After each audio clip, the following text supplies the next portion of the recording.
ইনশাল্লাহ আমরা সেই কাজে একতাবদ্ধ হতে পেরেছি এবং ইনশাল্লাহ আগামী দিন আরো হবো এই প্রত্যাশায়।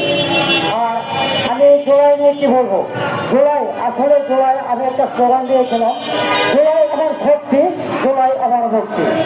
অর্থাৎ 19শে জুলাই থেকে আমরা আন্দোলন যখন জাতীয় ছাত্র জনতা মিলে তখন থেকে আমরা মনে করেছি কি একটা শক্তি অর্জন করেছি। আবার 36শে জুলাই যখন আমরা এই পুলিশ প্রতিষ্ঠা হাসিনাকে তাড়াতে পেরেছি তখন আমরা আবার ভেবেছি যে আমরা এই দেশকে মুক্ত করতে পেরেছি।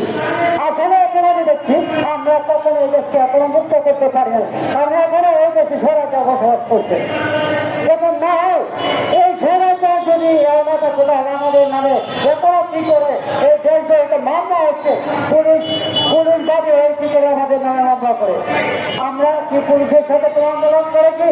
না, আমরা পুলিশের সাথে আন্দোলন করিনি, আমরা করেছি